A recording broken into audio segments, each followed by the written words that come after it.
Bueno, en la clase anterior vimos cómo se genera el potencial de acción o impulso nervioso y cómo el mismo se propaga a lo largo de la neurona, se propaga o se conduce. Hemos visto la conducción saltatoria y la conducción continua.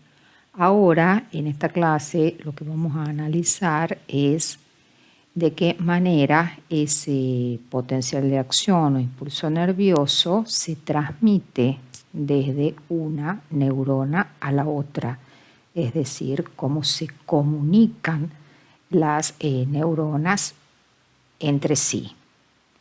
Entonces, vamos a hablar hoy de la sinapsis.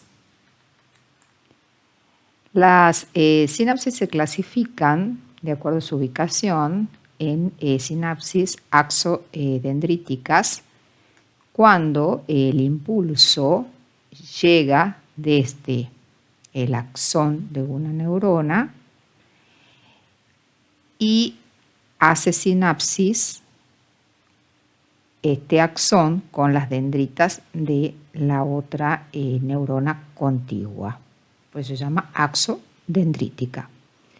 Axosomática cuando el axón llega y los botones sinápticos hacen sinapsis, entran en contacto y hacen sinapsis con el soma de la dendrita contigua. Entonces, axosomática. Y las menos frecuentes son las axónicas, cuando la sinapsis se produce entre el axón de la neurona presináptica y el axón de la neurona postsináptica. Otra clasificación de la sinapsis es en sinapsis química y sinapsis eléctrica. Las características de la sinapsis química, que son las que se dan con mayor frecuencia en el organismo, son las siguientes. La señal se transmite a través de una sustancia llamada neurotransmisor. La conducción del impulso es unidireccional, es decir, nosotros tenemos una neurona presináptica y una postsináptica. Existen vesículas que tienen neurotransmisores en la membrana de la neurona presináptica y hay un retraso sináptico de 0,5 a 2 milisegundos. Mientras que en el caso de la sinapsis eléctrica, directamente el impulso se transmite a través de los canales iónicos, uniones comunicantes, o sea, hay canales que comunican el espacio intracelular de una neurona con el espacio intracelular de la otra neurona contigua. Entonces acá no hay una neurona presináptica y una postsináptica, sino que la conducción puede ser en cualquier dirección. No hay tampoco vesículas sinápticas, sino que hay movimientos de iones, no hay neurotransmisores en la sinapsis eléctrica. Por consiguiente, tampoco hay un retraso sináptico. Entonces, esa es la diferencia fundamental entre la sinapsis química y la sinapsis eléctrica. Ahora veamos un poquito de la anatomía fisiológica de la sinapsis. En el extremo del axón, nosotros tenemos los botones sinápticos, y dentro de estos botones sinápticos están estas vesículas que contienen sustancias químicas que se llaman neurotransmisores. Estamos hablando, por supuesto, de la sinapsis química, que es la que se da más frecuentemente en el organismo. Asimismo, también en estos botones sinápticos hay canales iónicos, fundamentalmente canales de calcio. Hemos dicho que los canales son proteínas que permiten el paso de los iones a través de estas membranas que por su naturaleza lipoproteica tienen una permeabilidad selectiva, es decir, dijimos que los iones no pasan libremente a través de estas membranas. Bien, el botón sináptico entonces tiene estas características y constituye la neurona presináptica. Mientras que en la neurona postsináptica van a estar presentes unas proteínas que son proteínas receptoras de los neurotransmisores. Estas proteínas tienen características particulares que vamos a ver más adelante, y es que tienen un poro que permite la entrada de los iones. Es decir, cuando el neurotransmisor se une a un sitio activo de la proteína cambia su conformación de modo tal que se abre este poro y permite la entrada de los iones. Según cuál sea el ion, vamos a tener entonces una excitación de la neurona postsináptica o una inhibición de la misma.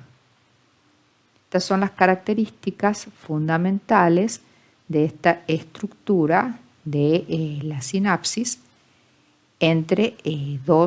la sinapsis química entre dos neuronas, una presináptica y una postsináptica. Bien, veamos un poquito sobre los neurotransmisores, que son estas sustancias químicas especiales liberadas por la membrana presináptica que difunden hasta los receptores de la membrana postsináptica. Los neurotransmisores permiten que los impulsos nerviosos de la célula influyan en los impulsos nerviosos de otra. Es decir, no siempre, como yo les dije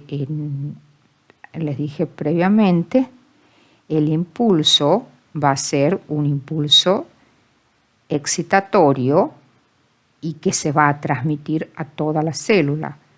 Depende, o inhibitorio. Eso va a depender de ciertas características que vamos a ver más adelante. Dentro de los neurotransmisores tenemos los neurotransmisores pequeños y de acción rápida que ejercen su efecto mediante cambios en la conductancia a los iones.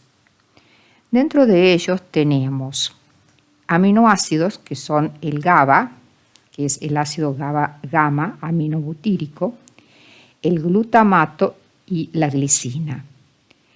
Tenemos derivados de aminas, que son las catecolaminas, noradrenalina, adrenalina y dopamina.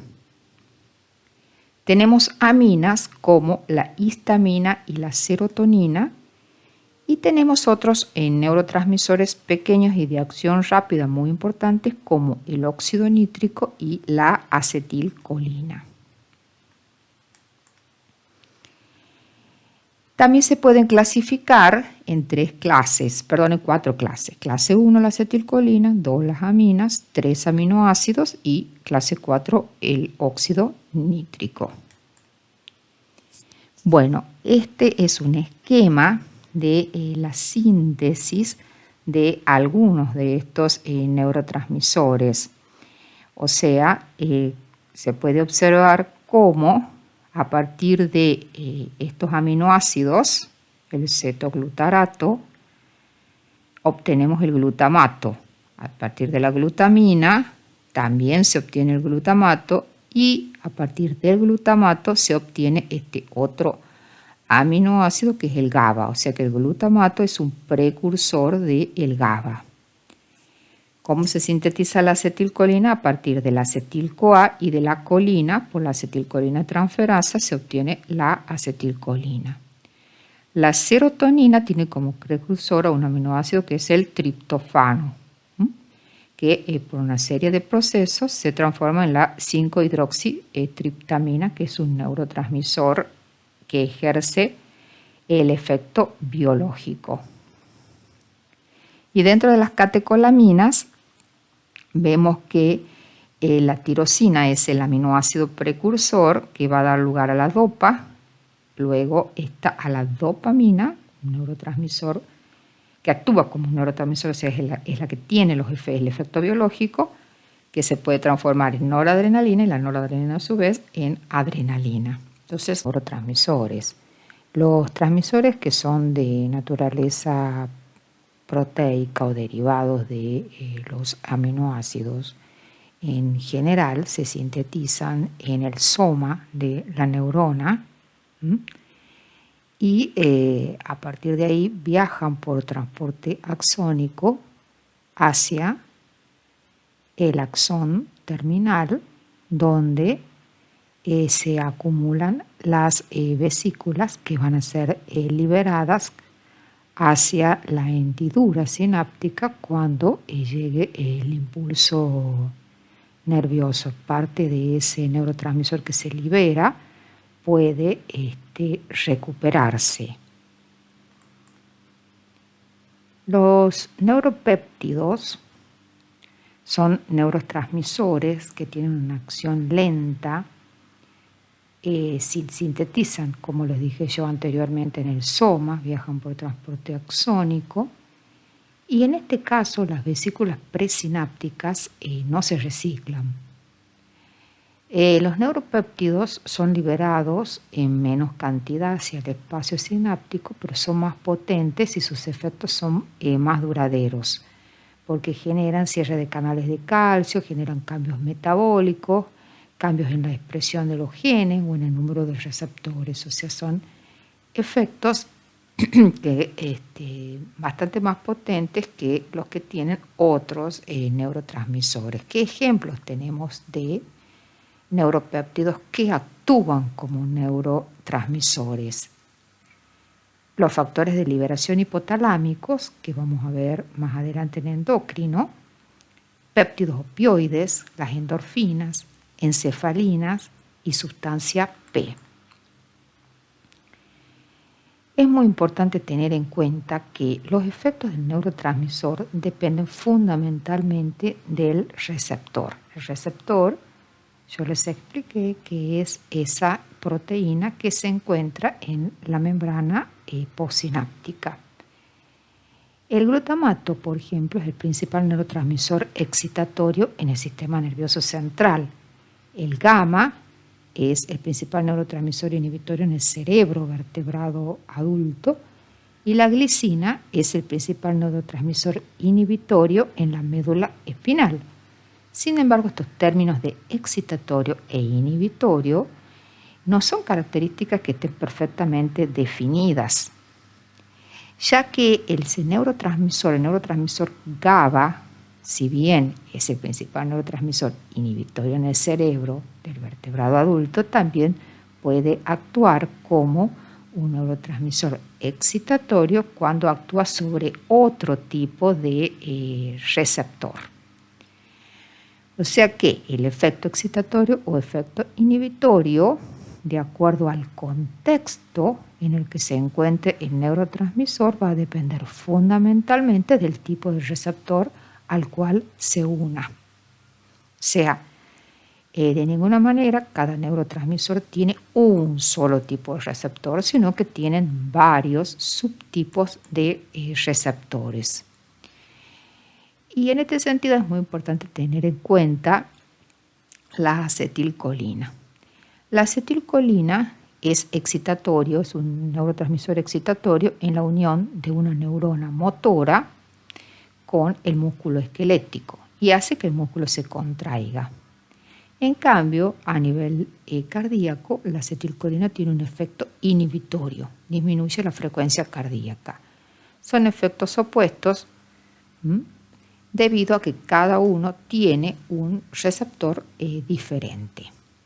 O sea, cada tejido tiene un receptor diferente. O sea, en el músculo esquelético, el receptor para la acetilcolina va a ser un receptor de tipo nicotínico, que es un receptor ionotrópico, mientras que el receptor en el músculo cardíaco para la acetilcolina va a ser un receptor de tipo muscarínico y es un receptor que se conoce como metabotrópico. ¿Qué diferencia hay entre un receptor ionotrópico y un receptor metabotrópico? Muy bien. Como su palabra lo indica, este tipo de receptor es una proteína que tiene un poro. Un poro, un canal que permite la entrada o la salida de iones. Es decir, cuando el neurotransmisor se une al sitio activo de la proteína, se produce la apertura o el cierre, según sea el caso, de este poro.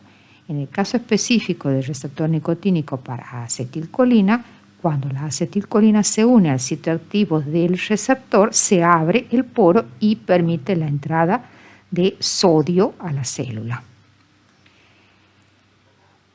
Mientras que en el caso de los receptores metabotrópicos, como es el receptor muscarínico, en realidad el neurotransmisor se une al receptor y este receptor se comunica con una proteína que es una proteína G. O sea, cuando yo digo se comunica, en realidad lo que hace es activar a esta proteína, que es una proteína G, la cual a su vez va a activar a una adenilato ciclasa que va a transformar el AMP en AMP cíclico.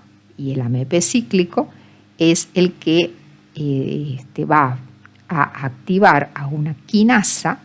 La quinasa va a fosforilar el canal iónico, para que este canal de alguna manera se abra o se cierre según cuál sea la circunstancia. Es decir, que el efecto no es un efecto directo, sino que del neurotransmisor no es un efecto directo, sino es un efecto que está mediado por segundos mensajeros, como en este caso sería el AMP cíclico. Bien.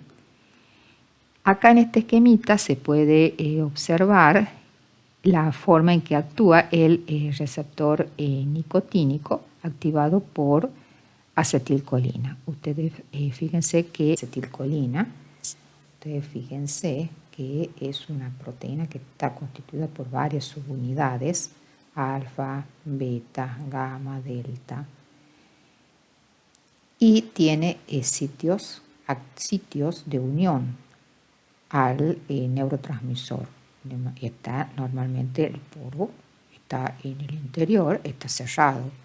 Entonces, cuando la acetilcolina se une al sitio activo, el poro se abre y esto permite la entrada de sodio a la célula a favor de su gradiente. O sea, pues el gradiente de sodio, no se olviden que va desde el exterior de la célula hacia el interior de la misma. Y acá lo que les comentaba anteriormente, que un mismo neurotransmisor puede tener distintos tipos también de receptores, como no solo la acetilcolina, sino también, por ejemplo, el GABA. El GABA también tiene receptores que son ionotrópicos, que son los receptores de tipo A, GABA A. Cuando se une el GABA al sitio de unión, al sitio activo de la proteína receptora, se abre un poro que permite la entrada de iones cloruro. Entonces esto hace que aumente la negatividad en el interior de la célula, con lo cual la célula se hace menos excitable. O sea que genera un potencial, como vamos a ver más adelante, un potencial postsináptico se llama, de tipo inhibitorio. Y otro tipo de receptor, que es el GABA B, es un receptor metabotrópico. O sea, cuando se une a su sitio activo, al sitio activo del GABA, el neurotransmisor, entonces activa una proteína G y esa proteína G en realidad lo que hace es inhibir a la adenilato ciclasa. Entonces, de esta manera, los canales de potasio permanecen abiertos, con lo cual el potasio sale hacia el exterior de la célula. La célula queda también más negativa en el interior, o sea que se hiperpolariza, y por el otro lado también lo que hace es inhibir la entrada, o sea, digamos, inactiva los canales de calcio, con lo cual el calcio tampoco puede entrar a la célula. Bien, entonces, hemos dicho que hay receptores que van a ser excitadores y receptores que van a ser inhibitorios. Entonces, la sinapsis en una célula va a producir un estímulo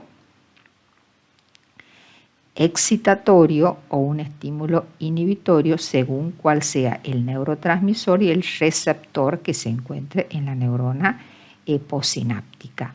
Cuando este sea el neurotransmisor excitatorio actuando sobre un receptor que es excitatorio, la neurona entonces se excita, se produce un potencial de acción que se propaga. En caso de que el receptor sea inhibitorio, la neurona va, o sea, acá se va a generar una hiperpolarización, con lo cual la neurona va a quedar inhibida. Entonces, los potenciales que se generan en la sinapsis se conocen como potenciales postsinápticos y son potenciales locales. Es decir, son potenciales que se producen en las zonas de contacto entre el botón sináptico, el botón de la neurona presináptica y la membrana postsináptica. Y va a ser ese potencial postsináptico excitatorio cuando el neurotransmisor actuando sobre su receptor produzca la apertura de los canales de sodio o disminuya la conductancia de los canales de potasio o cloruro. O también puede ocurrir que produzca cambios en el metabolismo intrínseco de la célula, de manera tal que tengamos un potencial postsináptico excitatorio. ¿Cuándo el potencial postsináptico va a ser inhibitorio? Cuando ese neurotransmisor, al actuar sobre el receptor postsináptico, produzca una apertura de los canales de cloruro, aumento en la conductancia al potasio o activación de ciertas enzimas del receptor que determinen una inhibición en la neurona postsináptica. Entonces, fíjense ustedes que el potencial postsináptico genera un cambio en la polaridad de la membrana que no llega al umbral, de manera tal que este potencial postsináptico excitatorio, al no llegar al umbral de descarga, no puede generar un potencial de acción o un potencial propagado. En el caso del potencial postsináptico inhibitorio, se produce una hiperpolarización que lo aleja aún más de la posibilidad de que se produzca un potencial de acción, o sea, la célula queda inhibida. Estos potenciales locales, como yo les digo previamente, no se propagan. ¿Por qué no se propagan? Porque no llegan a producir un cambio en el potencial que alcanza el valor umbral. Entonces, para que esos potenciales locales generen un potencial de acción, debe haber una sumación de ellos. Esa sumación puede ser espacial o puede ser temporal. Una sumación espacial es cuando descargan más de un botón sináptico al mismo tiempo. Y una sumación temporal cuando un botón sináptico descarga sucesivas y repetidas veces a gran velocidad. O sea, cuando un solo botón puede descargar varias veces. Pero en general la más común es la sumación espacial, o sea, cuando son varios los botones sinápticos que descargan simultáneamente sobre la neurona postsináptica. Entonces ustedes acá pueden ver cómo llega acá el potencial de acción, un potencial de acción a la célula, a la neurona o la célula postsináptica, y se genera un potencial local que no llega a ser un potencial de acción, porque genera una pequeña despolarización. Mientras que si tenemos varias neuronas que llegan a la neurona postsináptica, entonces acá se produce una sumación que es una sumación espacial. Las pequeñas despolarizaciones se suman, alcanzan el umbral y se produce el potencial de acción. O sea que así de esta manera descarga esta célula y el potencial se puede propagar y se puede transmitir a otra célula a su vez.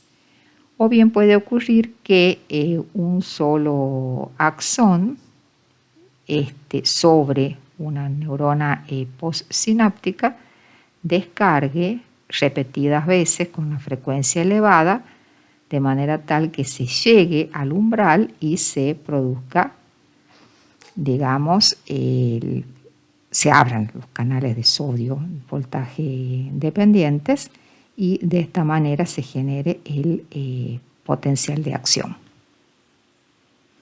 Cómo se produce la transmisión del impulso nervioso entre las neuronas presinápticas y postsinápticas. Fíjense que el tipo de sinapsis acá es axodendrítica, o sea, entre el axón de la célula presináptica y las dendritas de la célula postsináptica.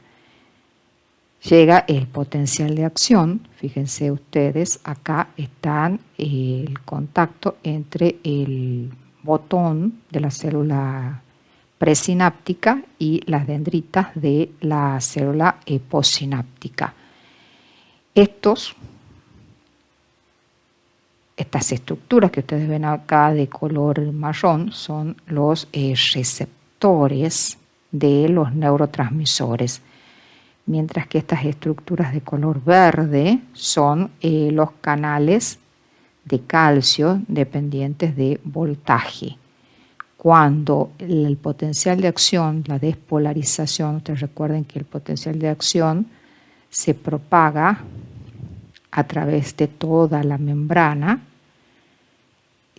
es una despolarización. Cuando la despolarización, el cambio de polaridad llega a este extremo del botón sináptico, estos canales de calcio que son dependientes del voltaje se abren. Entonces va a entrar calcio al interior de la vesícula presináptica. Fíjense ustedes, acá están los iones calcio, fíjense, los iones calcio entran y acá muestra cómo se libera el neurotransmisor. Fíjense, ven, llega el potencial, entran los iones calcio y los iones calcio permiten que estas vesículas que tienen los neurotransmisores se fusionen con la membrana presináptica y de esta manera se produzca la exocitosis del neurotransmisor hacia la hendidura sináptica para que el neurotransmisor se una con el receptor que está presente en la neurona postsináptica. Fíjense cómo se unen los neurotransmisores y de esta manera se puede ver cómo los iones atraviesan el receptor, pasan a través del poro, que el poro estaba cerrado. Cuando se une el neurotransmisor, el poro se abre. Este es el caso de los receptores que son de tipo ionotrópico. Entonces ustedes fíjense que de esta manera, entonces, por ejemplo, en el caso de que sea un neurotransmisor excitatorio, el sodio, por ejemplo, en el caso de los receptores nicotínicos, va a atravesar el poro que está en este receptor para acetilcolina. El sodio entra y al entrar el sodio se va a producir una despolarización. Como yo les dije anteriormente, digamos, la sinapsis entre un botón y una dendrita va a producir una despolarización local. Luego, si son varios botones sinápticos sobre varias dendritas, se va a producir una sumación espacial que llegue al umbral para que se abran simultáneamente todos los canales de sodio, que son, ¿se acuerdan de los canales de sodio voltaje dependientes? Que son los que producen el potencial de acción. Entonces, esta es la manera en que se produce